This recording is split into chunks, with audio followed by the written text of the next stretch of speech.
Welcome back to The Explainer. I am absolutely pumped you're here today because we are unpacking the ultimate case study in tactical resilience and psychological growth, Naruto Uzumaki.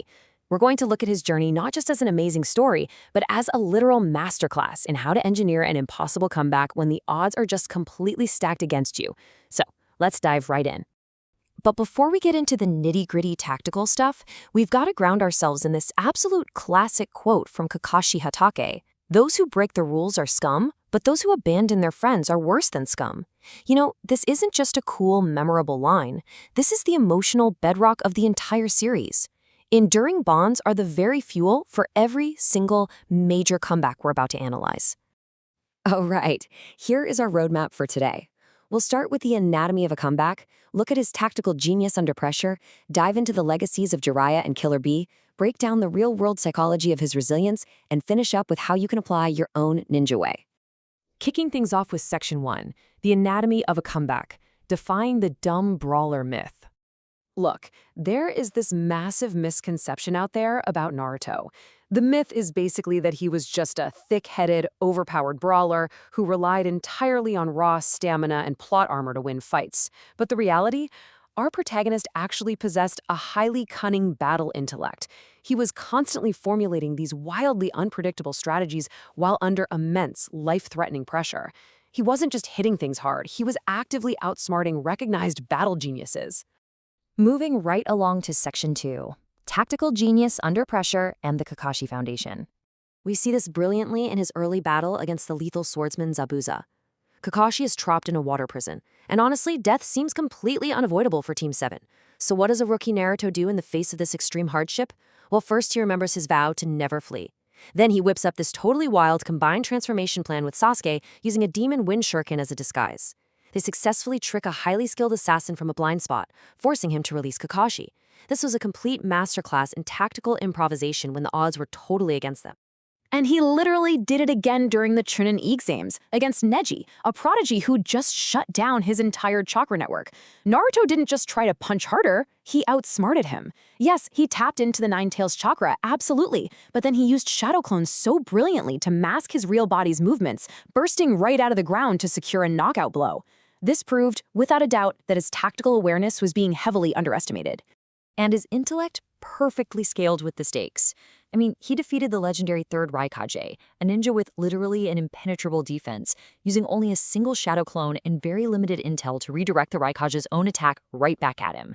Against Kakuzu, he hid his real body among clones holding Rasen shurikens, perfectly exploiting the enemy's focus.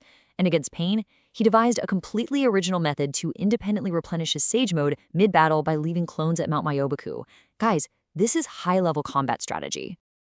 Let's pivot to Section 3. Jiraiya's legacy, sage mastery, and turning grief into strength. This right here is the emotional pivot point of the entire journey. Instead of being completely consumed by the devastating loss of his mentor, Jiraiya, Naruto chose a different path. He channeled that profound grief into intense focus, retreating to Mount Myoboku to master the immensely difficult Sage mode, which is a feat that requires perfectly balancing natural energy with his own chakra. His ultimate comeback against Pain wasn't just a physical victory. It was fueled by incredible emotional resilience in the face of absolute despair. This breakdown perfectly shows how every single major comeback was directly earned through rigorous mentorship. There are no free wins here. Kakashi taught him teamwork and unpredictability, which paid off big time in freeing Kakashi from Zabuza. Jiraiya taught him Sage mode and tactical maturity, paying off in the defeat of Pain to save the village. And finally, Killer Bee taught him Nine Tails chakra synchronization, which literally turned the tide of the Fourth Ninja War. It's a direct cause-and-effect loop of grueling training and spectacular payoff. Which leads us perfectly into Section 4, Taming Kurama with Killer Bee and the Evolution of Power. If we trace his Jinchuriki transformations, it shows a really fascinating escalation. Early on, tapping into the beast's power required sheer exhaustion or just blinding rage. This evolved into the Demon Fox Cloak, which was incredibly corrosive, actively burning his own skin and shortening his life. Reaching 4 and 6 tails meant a total loss of mental control. But eventually, a massive shift happens. He achieves Nine Tails Chakra mode through Killer Bee's training, and finally Kurama mode, which was achieved not through dominance, but through true friendship. That absolutely grueling training with Killer Bee allowed our hero to finally confront his internal demons. It unlocked this blazing yellow form without the corrosive drawbacks, instantly elevating his speed and strength to a tier capable of literally dodging the Rakugage's maximum speed attacks. It gave him immense tactical advantages on the battlefield, allowing him to create chakra arms and share energy with his allies. It was a total game changer. And all of this culminates in becoming a perfect Jinchuriki. Now, this isn't just about unlocking raw power. It's about an individual who forms a powerful bond of friendship and mutual respect with their tailed beast, achieving flawless synchronization. He didn't secure his ultimate comeback form by suppressing or dominating the Nine Tails. He achieved it by learning its name, Kurama, and earning its trust. Let's take this analysis a step deeper. In Section 5, the psychology of resilience, integrating the shadow. It is super fascinating to look at the real-world psychology underpinning these anime tropes. Take the concept of integrating the shadow.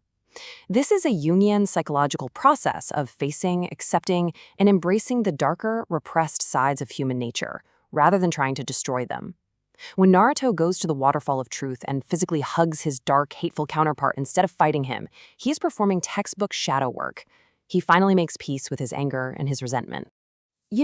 You can even view his journey through the lens of schema therapy, which is a real-world approach to modifying early maladaptive thought patterns.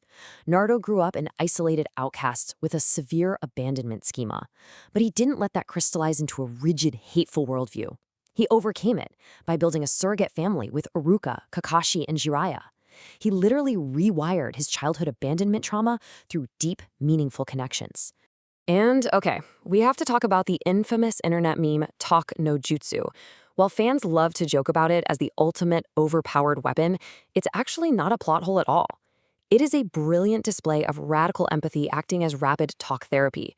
By connecting with the shared pain of traumatized villains like Gaara and Nagato, he helps them process their trauma and reframe their crystallized worldviews. He pierces their defenses in a deeply, deeply human way. Finally, Section 6. Your own ninja way. Universal lessons from the hidden leaf.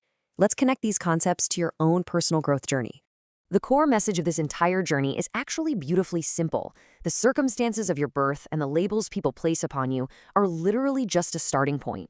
It is the conscious act of transforming inherited pain into empathy that defines your ultimate path.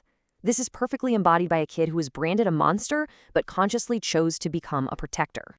Let's quickly recap the main takeaways here. Number 1, radical empathy can turn your bitterest enemies into lifelong allies.